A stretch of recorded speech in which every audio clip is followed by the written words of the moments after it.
Dinâmicas de população. Eu irei apresentar aqui para vocês um pequeno slide que eu fiz, cujo qual tem um resumo do conteúdo para melhor entendimento de vossas pessoas. Todos estão vendo a tela compartilhada?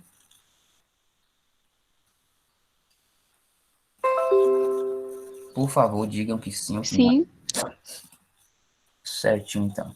Estão vendo aí o slide bonitinho? Estão, né? Então, vamos lá. Pessoal, nós iremos falar sobre dinâmicas no território brasileiro. O que seria, né? Eu sei que é muito difícil neste horário, né? Nessas circunstâncias, prestar atenção, mas façam um esforço, deixem os ouvidos ligados para nós entendermos, né, melhor o que seria esse conteúdo, né? O conteúdo inicial da terceira unidade. E o seguinte, né? Que atualmente o Brasil possui a quinta maior população do mundo, conforme os dados do IBGE, que é o Instituto Brasileiro de Geografia e Estatística. Notem que em 2010, a população de habitantes brasileiros girava em torno de 190 milhões 755 mil e apresentava uma concentração populacional inferior apenas aos países referidos esses que são a China, que é a maior população do planeta, com 1,3 bilhão, a Índia, seguida da Índia, com 1,2 bilhão, Estados Unidos, com 317 bilhões, e a Indonésia, com 232 milhões. E aí diz que a divisão, pessoal, da população brasileira, conforme o sexo, é a seguinte. Percebam que não há muita diferença entre porcentagem quando se diz respeito a homens e mulheres. Percebam que as mulheres ocupam 51% no que diz respeito a informações sobre quantidade, enquanto os homens 49%. Então, estamos num percentual bem balanceado no que diz respeito à divisão homens e mulheres.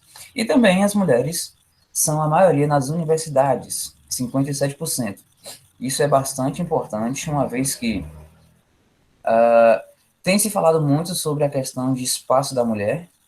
Não é um assunto que a gente vai abordar aqui, mas é algo relativamente importante sobre o espaço da mulher na sociedade brasileira. Então, esse dado aqui nos permite ter uma noção básica de que realmente a mulher tem sim o seu espaço respeitado e ocupado no que diz respeito a pertencer, né, à sociedade brasileira. Tem a sua importância, o seu valor, o seu lugar na sociedade brasileira. Mas nós não vamos nos atentar às questões de sexo, e sim de população.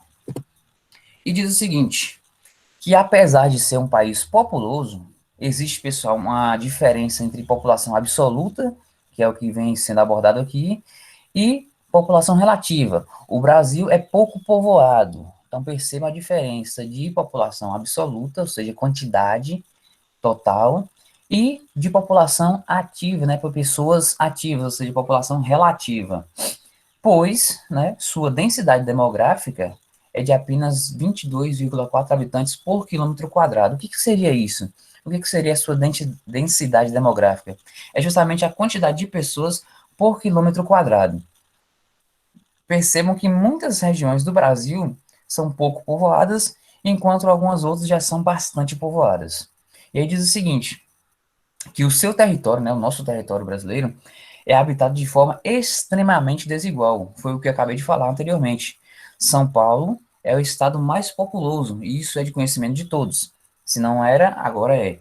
E com uma população de 41 milhões de habitantes, enquanto Roraima, que é o estado, né, menos populoso, possui apenas 450 mil habitantes. Então percebam, pessoal, a diferença, né, entre a população absoluta e a população relativa, ou seja, as regiões que são pouco povoadas ou muito povoadas de forma descontrolada.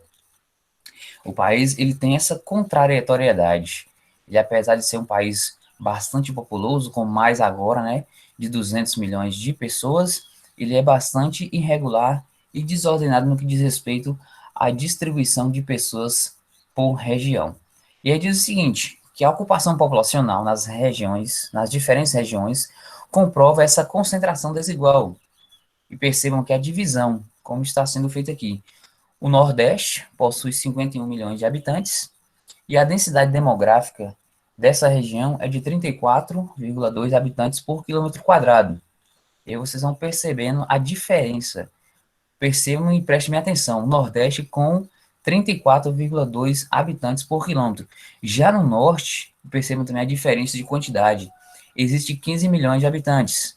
E a densidade demográfica é de 4,1 habitantes por quilômetro quadrado. Então, pessoal, é uma diferença muito grande. Percebam que no Nordeste há 34,2, enquanto no Norte há 4,2, 2 não, 0,1. Ou seja, há uma diferença muito grande e considerável no que diz respeito à distribuição de pessoas por região. Então, é bastante preocupante e, ao mesmo tempo, fica aquela questão, por que muitas pessoas vão para determinados locais e ali se alocam, eles se aglomeram, né? Ultimamente estão usando muito o termo aglomerar, mas por que essa distribuição desigual? Mais adiante nós vamos ver, não na aula de hoje, mas no decorrer do conteúdo nós vamos saber o porquê dessa desigualdade em relação à distribuição de habitantes por quilômetro quadrado. E aí temos o Sul, com 27 milhões de habitantes, com uma densidade demográfica de 47,5. O Sudeste, com 80 milhões, com a densidade de 87 habitantes por quilômetro. Centro-Oeste, com 14 milhões, e uma densidade de 8,7. Pessoal, tá todo mundo dando para entender direitinho o que eu estou falando, o porquê que eu estou falando e como está transcorrendo aí o conteúdo? Alguém tem alguma dúvida sobre tudo que eu falei até o momento?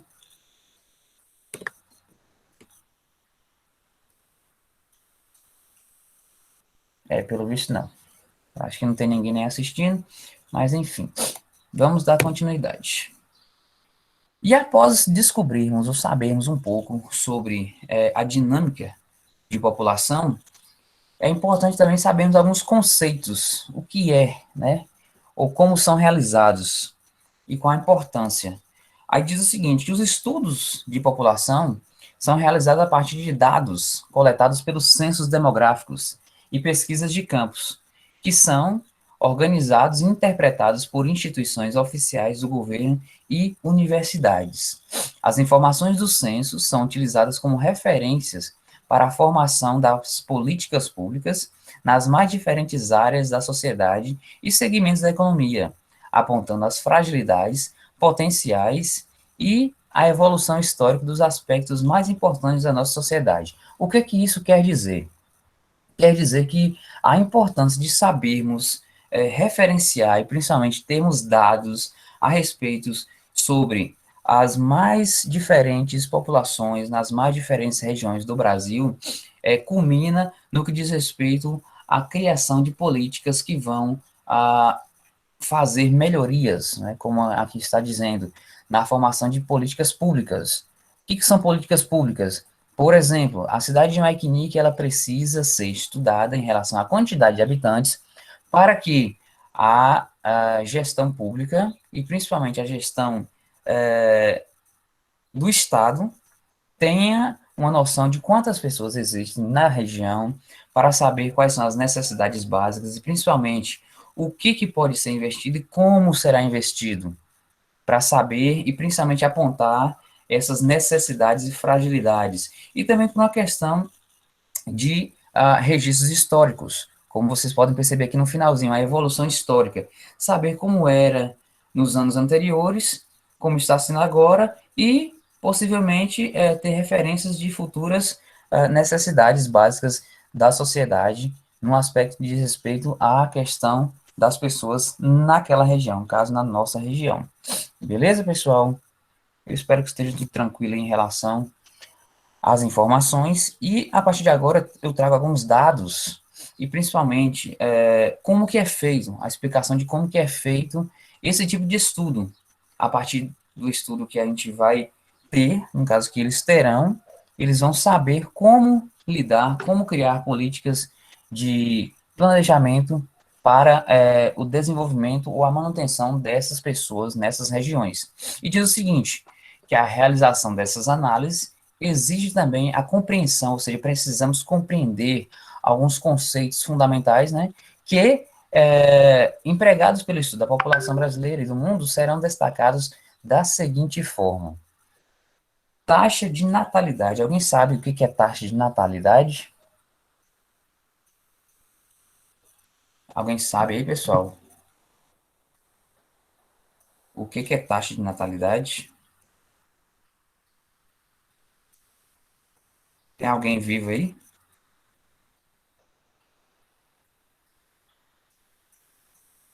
Nós estamos vivos, mas nós não sabemos, não.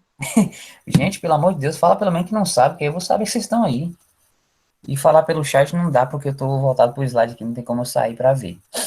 Então, pronto. Beleza. Pelo menos uma alma deu um sinal. Ô, Bia, eu Oi. acho que é o índice de natalidade tipo assim, quando criança nasce com, acho morta. Tipo assim, é o índice de morte, velho.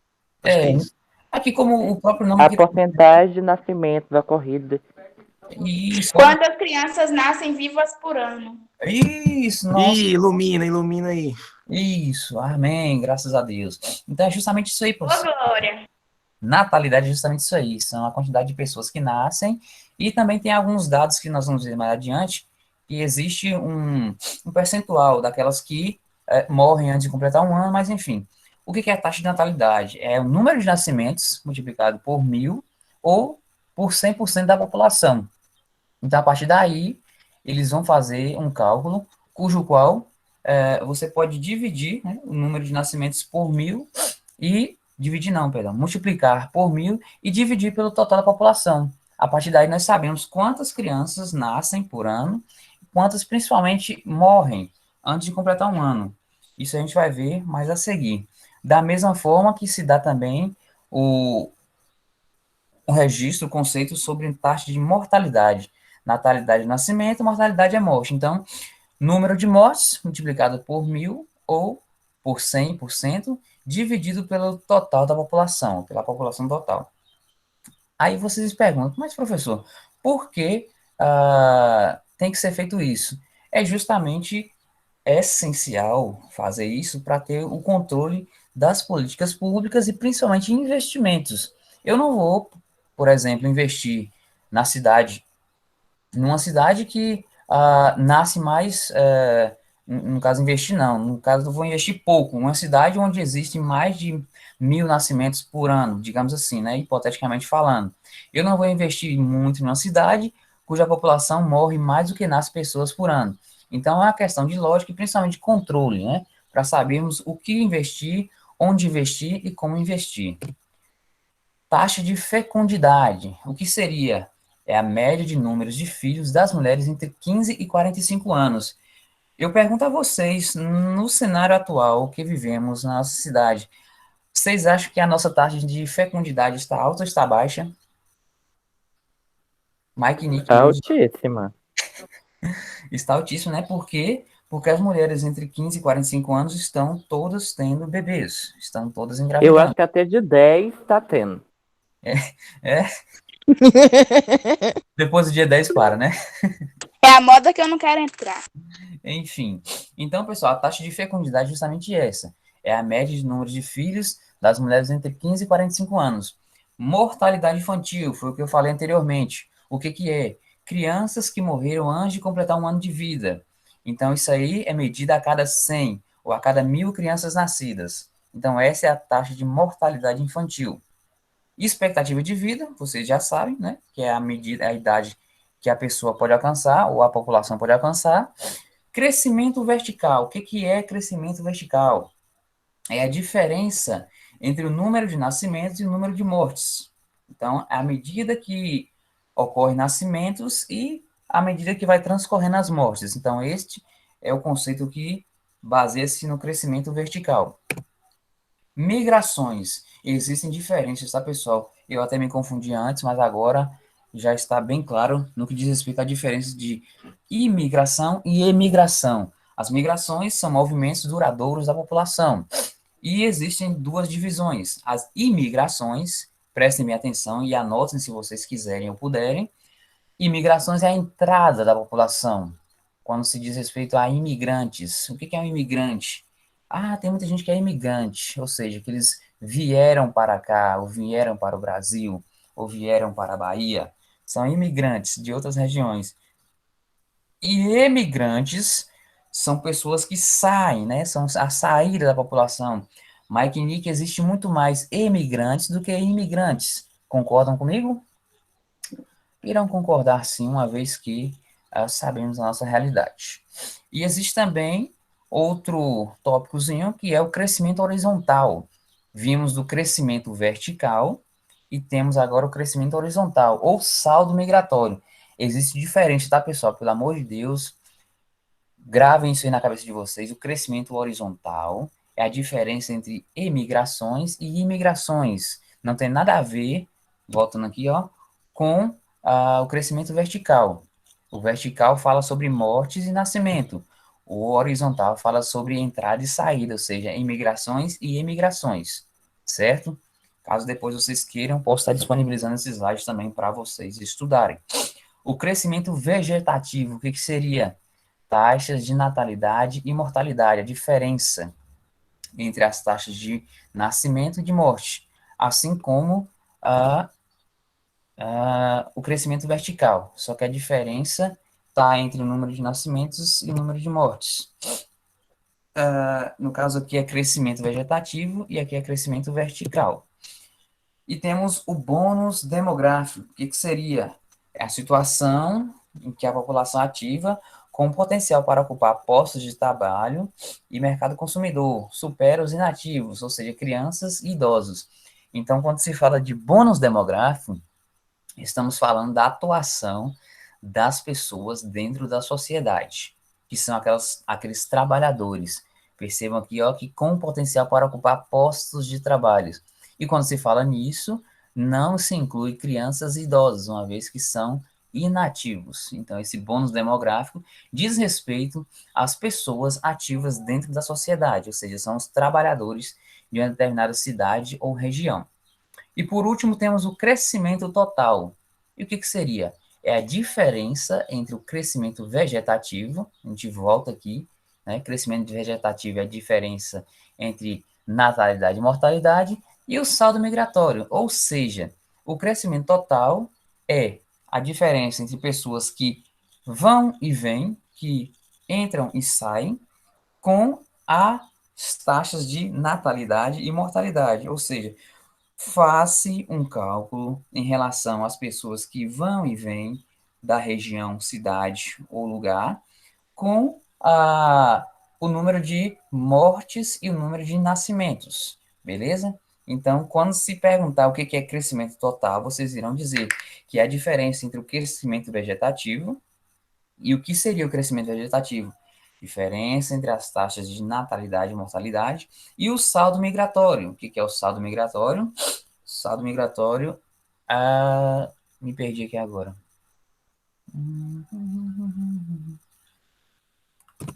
Deixa eu ver aqui. Gente, como é que se pede assim, desse jeito? Assim, saldo migratório. A quantidade de pessoas que entram e saem da região. Deu uma bugada, mas voltei. Beleza? Quanto a isso aí, tem alguma dúvida? Sobre o que eu falei? O momento de perguntar é agora. Já tá acabando, meu Deus do céu, passou ligeiro demais. Então, vamos lá. Continuando, população total, o total de população. É o crescimento total somado à população residente, ou seja, quanto de pessoas existe na cidade, no local, com aqueles que já moram na cidade ou na região. Essa é a população total. Transição demográfica, o que seria? É uma passagem, prestem atenção, uma passagem de uma situação de alta taxa de natalidade e alta taxa de mortalidade para uma situação de estabilidade, através de baixos índices de natalidade e mortalidade. E aí ele dá um exemplo aqui, que o Japão é um exemplo de que apresenta um estágio avançado no que diz respeito à transição demográfica, com um grande envelhecimento. Como assim? Percebam que no Japão existe controle de natalidade. Eu não sei se vocês sabem, mas no Japão existem leis que proíbem você ter mais, por exemplo, de 2 filhos. Isso é controle populacional. E existe também um alto índice de envelhecimento, ou seja, pessoas com qualidade de vida, digamos, boa, que envelhecem em maiores quantidades.